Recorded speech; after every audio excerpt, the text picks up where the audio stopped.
안녕하세요. 네, 다시 만나 뵙게 돼서 반갑습니다. 지난 시간에는 상담이 어떻게 진행되고 어떻게 하면 환자분들이 조금 더 문제점을 인식할 수 있는지에 대해서 설명을 해드렸고요. 자, 이번 시간에는 그러면 나는 상담에 입문을 하고 싶은데, 상담을 하고 싶은데 어떻게 하면은 상담을 잘할 수 있는지, 그리고 또 그 내용들을 어떻게 만들어 가는지, 그럼 환자분하고 이야기 나눌 때는 어떤 말을 해야 되는지 이런 거에 대해서 고민이 좀 되실 거예요. 그런 부분들에 대해서 만드는 방법이나 그런 것들에 대해서 알려드리도록 하겠습니다. 네.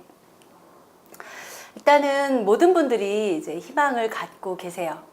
나는 상담을 아주 친절하게 환자한테 하고 싶다. 그리고 설명도 잘하고 싶다.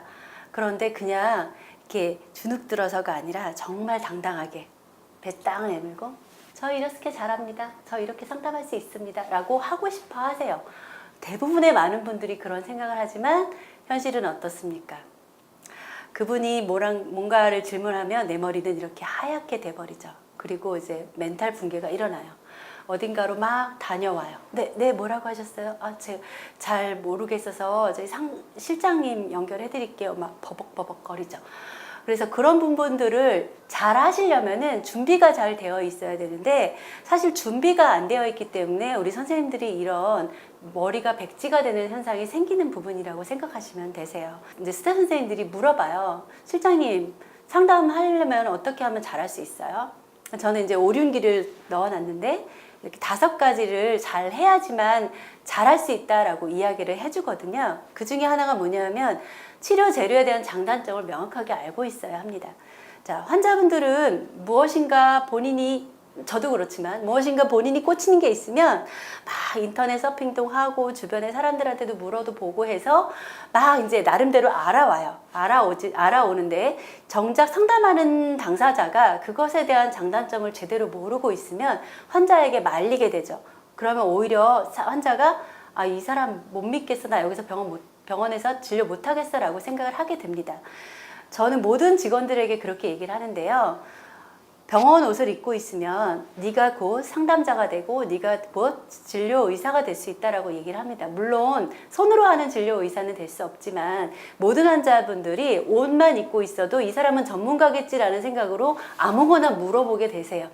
비록 내가 상담자가 아니더라도 이런 재료의 장단점은 알고 계셔서 환자분이 질문을 딱 했을 때 그때그때 대답할 수 있는 사람이 되고, 그러다 보면 그게 노하우가 쌓여서 상담까지 진행이 될 수 있다는 거죠.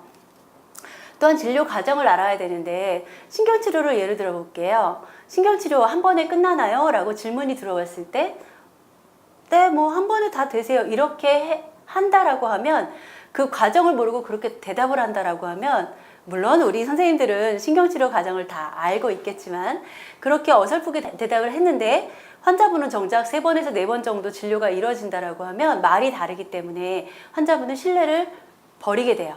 그렇기 때문에 진료 과정을 정확하게 알아야 상담을 진행할 수 있습니다. 또한 진료 소요 시간을 알 수 있어야 되죠.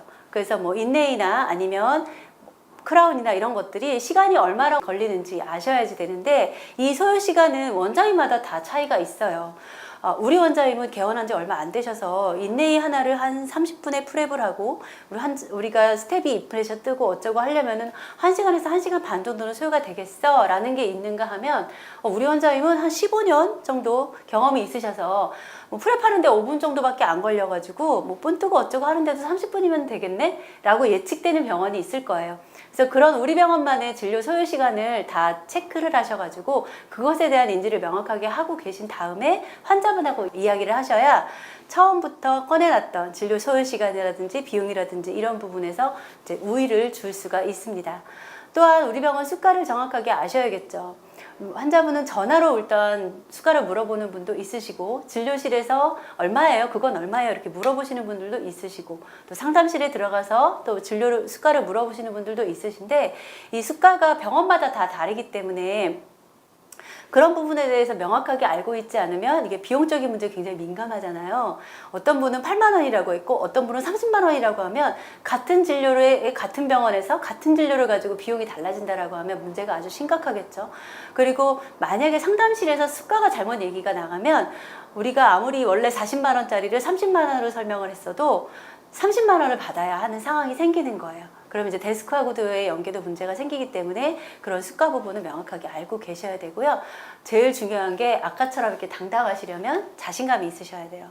내가 상담을 처음 한다, 두 번째 한다, 세 번째 한다 이런 개념은 아예 버리시고 무조건 나는 상담을 잘하는 사람, 나는 뭐든지 다 알고 있고 이 사람보다 내가 더 전문가다 이런 거를 인지하고 계셔야 환자분이 그 자신감을 믿고 진료를 따라오게 되어 있어요.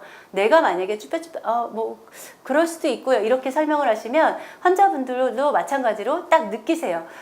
별로 원장님이 잘 못하나 보다 이렇게 생각하는 경우도 있거든요. 그렇기 때문에 본인도 자신감을 가져야지만 이 환자분이 저희 병원에서 진료를 하게 할 수 있습니다.